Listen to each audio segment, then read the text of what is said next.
If I'm picking my hero in the second pick phase, then I try to synergize with my position 4 as much as possible, because you're only really going to see 2 supports on the enemy team, obviously. So all you can really do is try to synergize your lane to be as strong as you want to make it,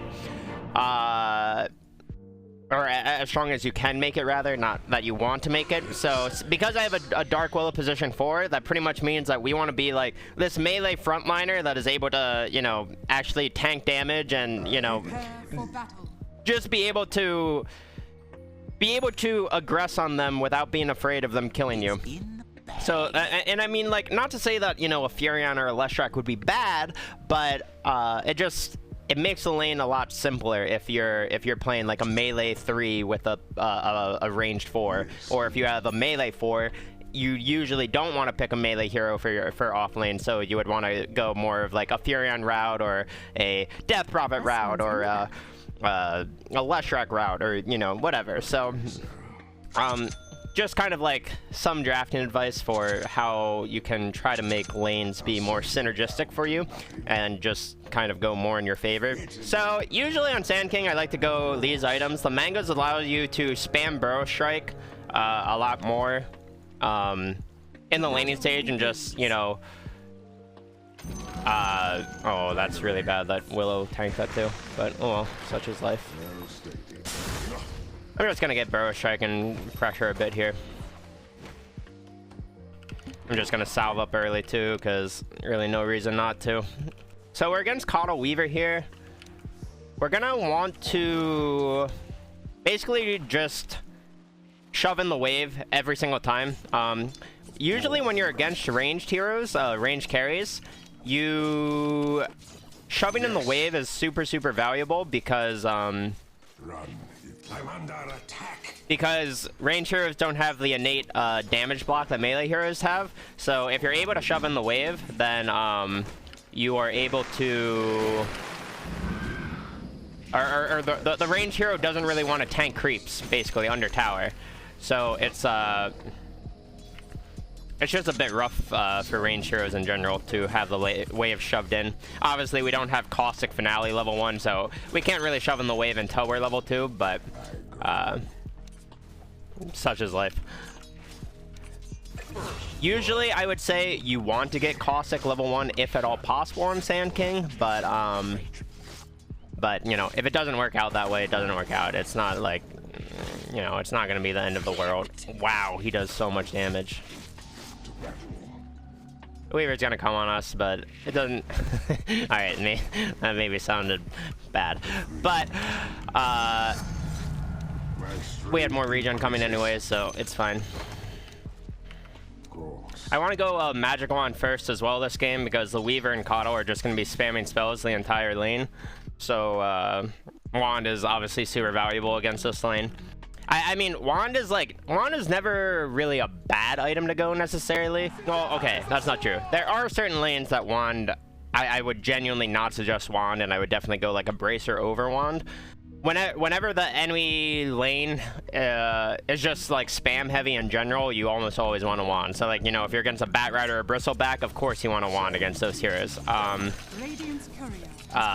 You know, just stuff like that. You always want a Wand against, and then, you know, Caudal lanes you definitely want a Wand against, because whenever you're against a Caudal, there's going to be a lot of spell spamming. I haven't leveled my second ability yet, my Caustic yet, because the wave is pushing into us, and well, now that the wave is already in front of our tower, I may just level Caustic. Oh my goodness, this is so sad.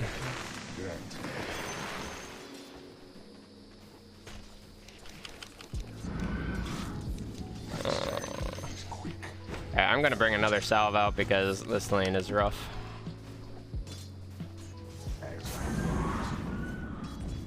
That's fine. He wants to use a half a blast to cancel salve. We take those. I'm actually considering just maxing Sandstorm here, because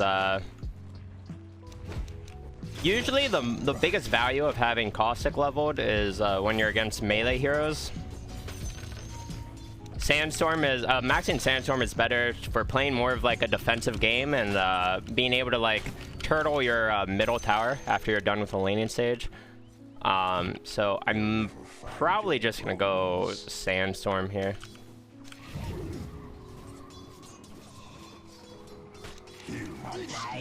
Jesus, Weaver does so much damage actually.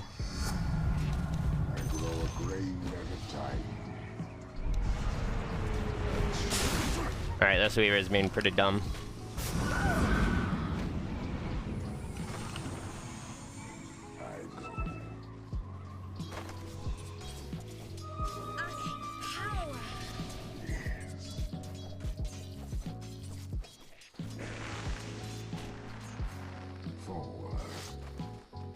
So I'm probably still gonna just get a bottle. I know I've been using a lot of money on regen in this lane, but that's just the nature of this lane. Coddle lanes in general are very difficult to out-sustain because of chakra magic. They're just able to, you know, use their spells a shit ton.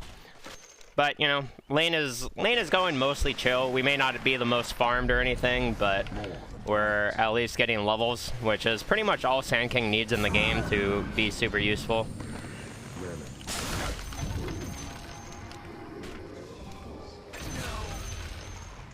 You need to kill on Coddle. I have bottle. You can take bounty runes with it. So I just put my bottle on my Dark Willow, so Dark Willow can stay full health and be able to lane with me. Because we want our position 4 to be laning with us. That means more uptime in lane and more pressure for the Weaver.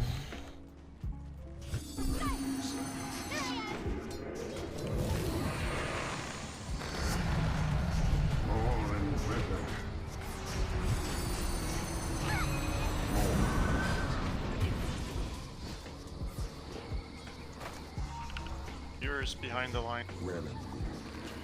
If Weaver tries to Sakuchi out, I'm just gonna burrow strike and kill him.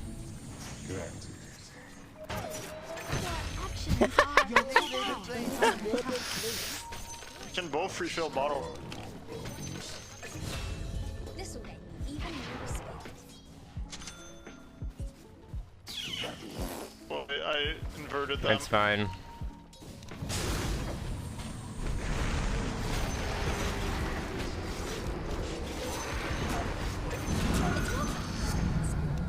Alright, cool. Everything's just kind of going chill right now. Sorry, I'm getting distracted by the lane here. So, I don't even know what I'm supposed to really say. The reason my bottle got refilled there is because there's a bottle trick where if you are in the fountain and you have fountain regeneration going on you, after you TP into a lane, the fountain regen is still will still be active on you for 3 seconds. So, so you can give an empty bottle to someone TPing into your lane from fountain, and it refills the bottle. I know a lot of people know bottle refilling is a thing, but like they don't actually know the mechanics behind bottle refilling. So I'm just kind of putting it out there.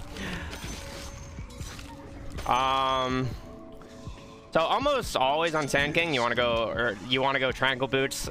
Like you can go Phase Boots in certain games when the armor is like incredibly valuable, but Tranquil Boots in general just are really good on Sandking because it allows you, it just gives you the HP regen and it allows you to run around the map faster, which is kind of what Sandking loves to do. And the reason that I skipped Epicenter here is because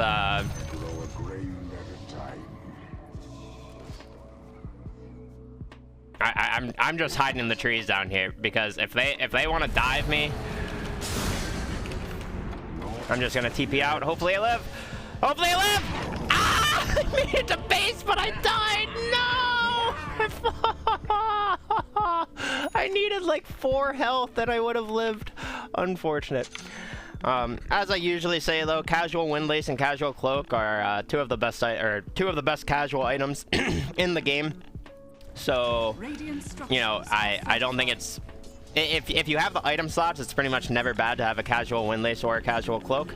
And that actually applies to, like, I would say the majority of offlaners. Casual cloak is probably a bit more valuable on most heroes, but I'm greedy and I like movement speed because I like running around the map really quick and just like playing in multiple lanes. But again, we want max Sandstorm, or we want Sandstorm max this game just so we're able to hold towers solo. Max Sandstorm is one of the strongest spells in the game at level 7, so if you can get away with it in lane, I do think max Sandstorm is good. But you can go like 4-0-2 on Sandking, and that allows you to be way more active on the map and just kind of like run around and pressure the enemy team more. This is definitely more of like a defensive, I'm gonna hold my towers and keep lanes pushed out skill build. But you know, there's typically not really anything wrong with that. But that's just kind of the idea behind the skill build. At level 8, I'm definitely going to be getting Epicenter as well. I think that nope. I was close to landing. It's gonna Yeah. be a quad stack. I'm going to get Epi out of... I can't stack it anymore after this. Alright, I'll be able to clear it with Sandstorm. That's actually another thing with Sandking is you can clear ancient stacks now with max level Sandstorm, just because ancients are just so silly weak right now. I'm very surprised that Valve made ancients as weak as they are, because you just clear them like you really do on like half of the heroes in Dota. There's fights going on middle, but you know, we're chilling bot. There is a siege creep coming in mid though, so I'm not gonna use, well, I don't know. Yeah, I am using Sandstorm. May as well. If mid was getting pressured and my team wasn't able to deal with it, then I would have TP'd middle, because typically 10-minute siege creeps are like the off lane. You can sack. Go, I'll stun. 10-minute siege creeps are usually really hard for the mid hero to hold. So I'm not gonna do ancients yet because it's only a 3 stack. I was gonna sack them, but he tried and he messed up. So oh well.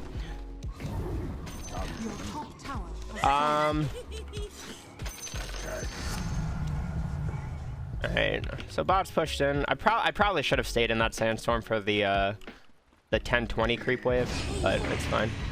Alright, I'm going mid now. This is a pretty big dive. We should be able to kill the Earth Spirit. Oh, you thought you were winning? Your top tower is under attack. Kente mid more. I don't know what that means. Alright, but yeah, our mid is just getting ran at constantly, so I'm just gonna be staying mid for now.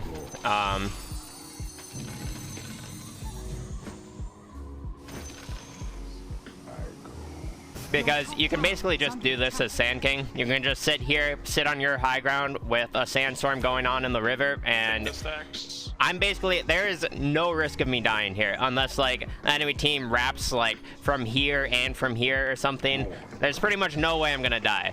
So, you know, we're just using our Sandstorm, pushing out waves, and making the enemy team feel bad about just sitting middle the whole game. This is one of the Sandking's biggest strengths, is just being able to turtle a lane and make it so the enemy team can't really pressure. I don't even care if he gets creep denies, it's just whatever. Like, there's a sentry mid, so they saw you here, Ricky.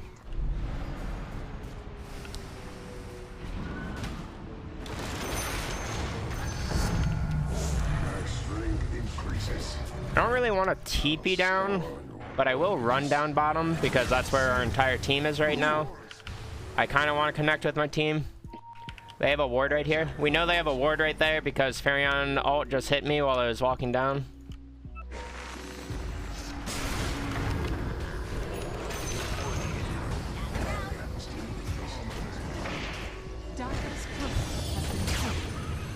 I have a stun for Puck. Ricky?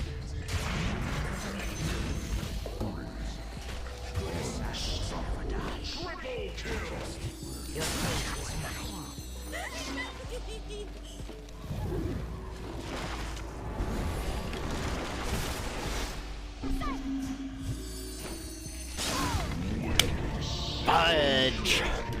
It's fine. Oh well. The stacks. Usually you want to, usually if your lane goes like acceptably on Sandking, you usually want to go Aghs, because Aghs is just like a stronger Blink Dagger. It gives you stats, it applies Caustic Finale on your Burrow Strike, it's a shorter cooldown than Blink Dagger, and it also is uncancelable. Cancelable. So typically if you're able to go Aghs, I suggest it. Sometimes you have to go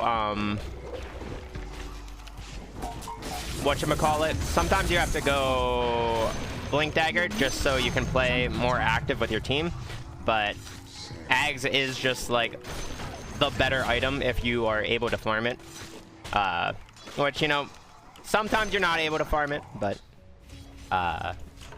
you just have to kind of like use your Dota intuition to know like how well your game is going, and if you're able to get away with an Aghs or not, because it does cost more than a blink, but it is much better than a blink. Your bottom tower is under attack. Clear this one. So I've been dabbling with Sandking's level 10 talent. If the Agh Shard didn't reveal you in Fog, I would almost certainly say you do the Epicenter damage talent, but your Agh Shard reveals you when you're in Fog to the enemy team, so every 700 units you walk while you're in Fog, the enemy team knows where you are. It's basically just like, it's just a giant target going like, this is where I am on the map, every 700 units, and it's really, really bad. Because Dota is all about playing, Dota is all about information basically, and if you are able to stay in Fog and like make the enemy team unsure of where you are, it's super valuable. But obviously if you have the Agh Shard and you're just walking around constantly just showing the enemy team where you are, then like it shows where you are through when you're smoked. It shows everything. So it's just the Agh Shard is really bad. If Valve fixes that, I do think the Agh Shard is worth it. Your shadow, just take this. But until Valve changes that aspect of the Agh Shard, it is not good in the slightest. We're just kind of playing the map a bit and just trying to keep lanes pushed out and getting towards our Aghs. I'm gonna go the health talent in this game for reasons previously stated. When we have our Aghs, we're gonna be much more mobile and like able to actually fight with our team. So like Aghs is basically your timing on Sandking. But before the Aghs, you mostly just want to be turtling lanes, like wherever the enemy team is pressuring, and if the enemy team isn't pressuring, kind of do what I'm doing right now and pressure the enemy team if at all possible. I have my Aghs coming. I'll be real strong with it.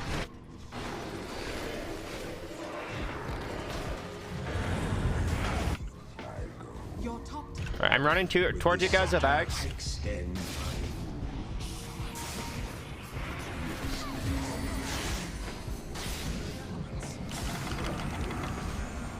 Could have gotten a double stun there.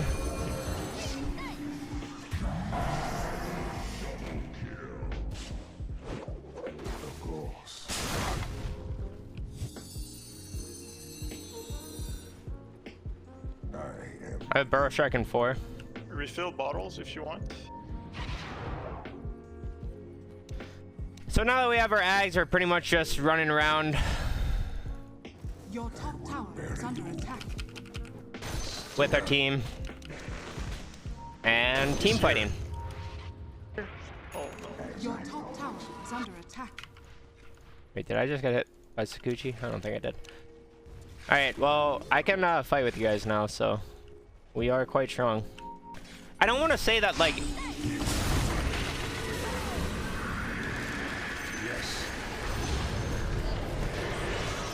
Hold on.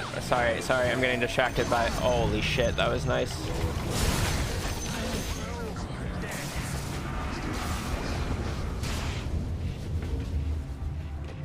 Alright, I'm gonna start channeling Epi as my Burrow Strike is coming up. Perfect. Alright, sorry. Team fight broke out as I was gonna say something. What I was gonna say is, I don't want to say that, like, you can never fight before Ags, but the general idea of Sandking, like, I just want to clarify, the general idea of Sandking is more, you know, turtle lanes and keep them pushed out for your team so your team can get to their item timings easier for you. A bit because Dota is a game of timings, basically. And if you're able to, I really do think it's super... Oh god. Okay, he's dead. I'm trying to talk about Dota, guys! Can we stop fighting? You always want to get the Sandstorm DPS. No! Get me out of here!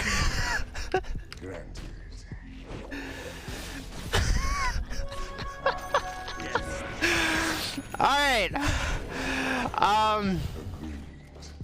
What was I even talking about? Oh, this game is so active. I'm thinking about so many things. What was I talking about? I'm trying, guys. I'm trying. I don't even know. I'm just moving on. Alright, we're gonna go Yules next. Yules is incredibly good against Puck for two reasons. You can take his silence off of you, and you can also break coil with the Yules trick. While it is quite hard to do, you can break coil on the wait, which is it? Is it the Z axis or the X axis? I don't even I don't even remember. But you can basically break coil because you're close to the break range on coil, and then you Yules yourself and you break it by going too high. Z axis, yes. So oh my god, I just wasted my teleport. I'm playing so poorly right now. They'll never find your bones. Anyways, right now we're kind of just chilling because we don't really see what the enemy team is doing. We see the Earth Spirit here and the Puck top, so we know they're a bit split. Now we know the Coddle's here as well. Furion's top. I don't really want to lose the top tower, but I think it's just gonna go down. Our team is TPing up here actually, so we're gonna run up and try. Go, fight. Good shit. So a lot of Dota is honestly just playing around your teammates and like getting a good idea of what they're doing. Even though my team, I'm coming over, Hoodwink. Even though my team didn't say anything, I'm able to infer what they want to do. Like my Hoodwink TP top and my Rookie TP top, so that means that both of they're really trying to fight them and defend that tier 2 tower. So it's good to be very situationally aware of the positioning of your team and like what everyone is trying to do on the map. I'm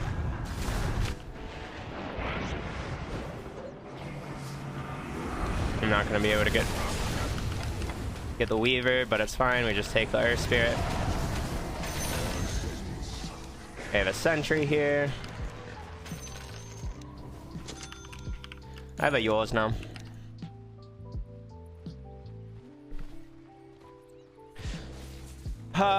But yeah, we're just kind of not, especially now that we have a Yules, it's really easy for us to frontline because even if we get gone on, we're able to stall damage, incoming damage from the enemy.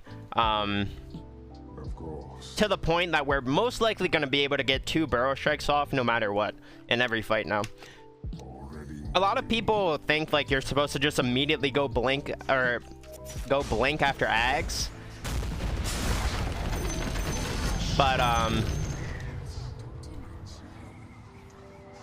But realistically, one of the strengths of Sandking is being able to. One of the strengths of Sandking is being able to. Oh my God, this is going so poorly.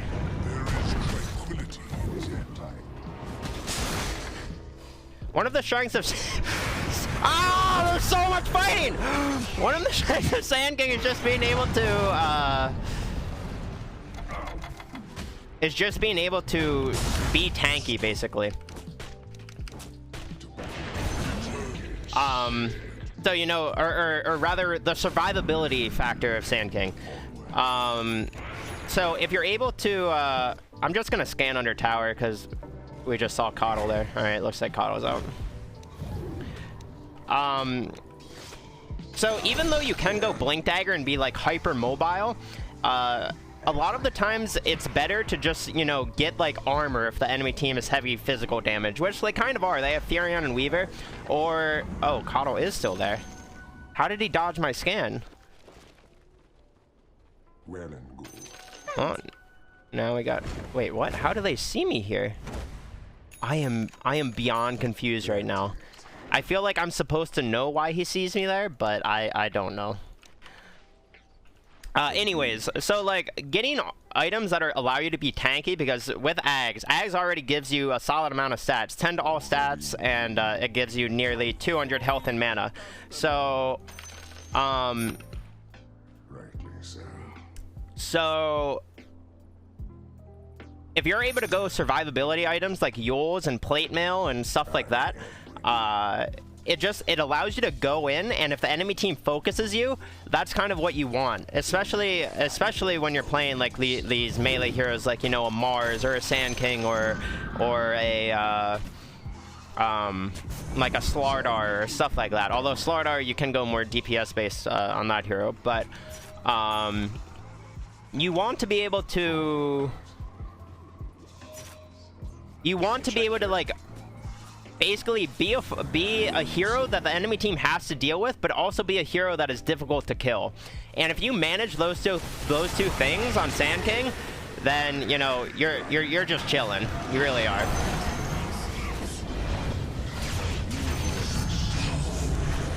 And one of the main things that I see a lot of Sandking players make the mistake of is they're too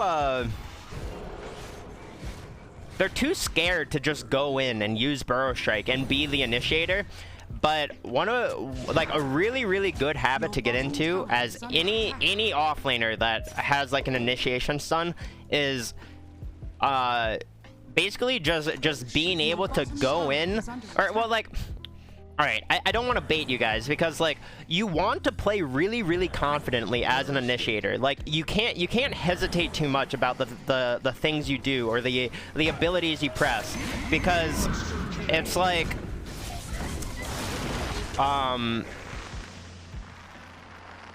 it's basically like, if you hesitate, if you don't trust yourself as an initiator, then how can your team trust you? So you have to be really confident about the idea, or like about your initiation choices or your engagement choices, and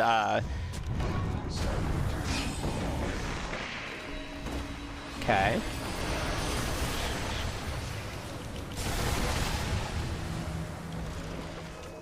I'm just gonna TP base, hopefully I live. But if you're confident in yourself, and like and you're confident about your ability to run at the enemy team, and like you're telling your team how strong you are, which I haven't really been doing this game, but communication is key when you're in initiator. And usually I am much more vocal with my team, but it's actually impossible for me to communicate to my team when I'm doing educational games, because I'm way too busy trying to explain ideas and concepts to you guys. So but like when you hit power spikes, like for example, when I first got my Ags this game, I told my team, I was just like, I'm really strong if you guys want to fight with me, and like that's enough for my team to go like, all right, we're strong enough to like do stuff together. That was such a bad BKB by Ricky, but it's fine. Who cares? We all make mistakes. Dire's structures are fortified. So having a casual plate mail is just like just buying the early plate mail is really good for reasons previously stated, for just being able to tank up, be able to tank more damage and go in and not die basically. And I would say all three items that plate mail builds into, Shiva's AC or Lotus, are all incredibly good for their own reasons. AC just gives you more armor. It also gives your team AoE attack speed and armor. All right. There's an orb of destruction in base. It's the enemy teams. I mean, we take those. We take those.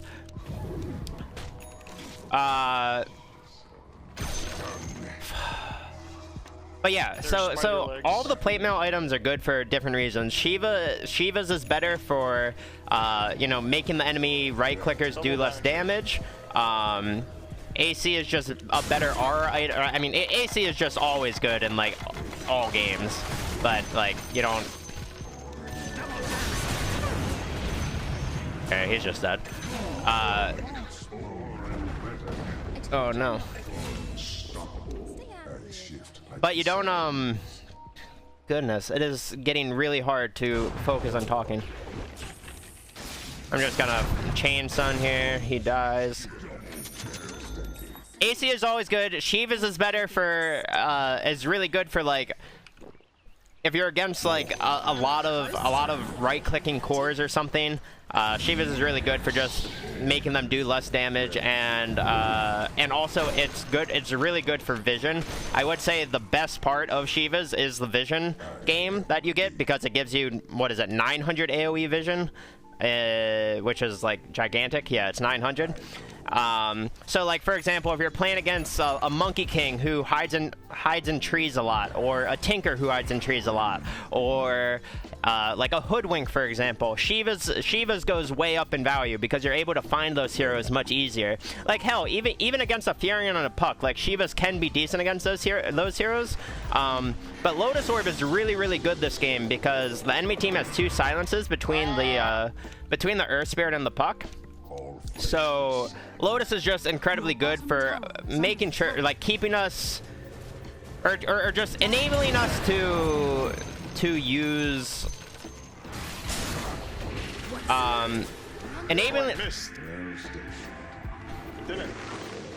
enabling us to use our.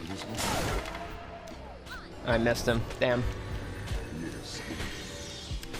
Enabling us to use our abilities consistently, especially after we get the -2 second burrow strike talent. We want to just make sure that we're able to consistently cast burrow strike every 9 seconds. So now that we kind of have our core items that like make us super survivable, now is the time that I would say Blink Dagger really goes up in value, because now we're able to be like hyper mobile basically and get away with it. So basically what I mean by that is if we just have a Blink Dagger, like a naked Blink Dagger and an Ags, you kind of just have 2 items that do the same thing. But if after you have like a Lotus Orb and a Yule's, now we are so survivable. We have 2 ways to take silences off of us. We have a lot of damage negation basically, and we're able to just play incredibly confidently with our items now. And like our team is just so strong. Like as you can see, my Ricky is 3-shotting heroes now. So if we're able to just basically whoever we're able to find when we're nearby a Ricky, it's just going to allow us to just kill whoever. Like we're just that strong in the game right now. But like, for example, if we had an Ags and Blink Dagger super early on, and like my Hoodwink and Ricky weren't actually that strong, then we just have all of this catch, and like we're not actually able to abuse that catch that much. But because we're survivable, in addition to having all of that catch now, and we have 2 heroes on our team between the Hoodwink and the Ricky who do a ton of damage, we're able to, it's really relevant that we have a lot of catch and mobility now. So it's just like, it's important things to kind of think about. And you can apply this to, like, all heroes. This doesn't just apply to Sandking, apply to Sandking. So I know I haven't really been talking about my map movements very much this game, but after my Ags, I kind of said that we just want to play with our team after my Ags. I didn't really explain how I've been moving around the map low, but we're basically just mirroring our team. I'm gonna try and break the coil. I didn't do it! Well, I was close to doing it, but I didn't do it. It would have been hype if I did it first try. It is a hard trick to do, but unfortunately, I'm not the greatest player ever. But anyways, our map movements are literally just mirroring our Ricky and our Hoodwink. Because those are the heroes that we've been trying to get farm the entire game. And while we have been shoving out like waves and stuff, it's typically like whenever you kill a hero and you want to, so I'm all over the place with this explanation. So we want to mirror Hoodwink and Ricky, but whenever we get kills on the enemy team, that's kind of when you want to split up in the map and shove out waves and, you know, kind of create pressure in as many lanes as possible. So like, for example, if we weren't just in their base ending the game because we're that strong and there's 2 heroes dead, if it was earlier in the game right now, we would probably be splitting the map. Like, we would be top pushing out this wave because 2 heroes are dead. We know our Hoodwink and Ricky are mostly going to be safe, and we are able to split the map, push out other waves, and catch up and farm in that regard. Basically until we get to this point in the game where we're just so strong that the enemy team can't deal with us, and then, you know, you just win. I'm sorry, I know I'm not very concise in my explanations. There's just so much information. There's so many things to talk about. It's so difficult.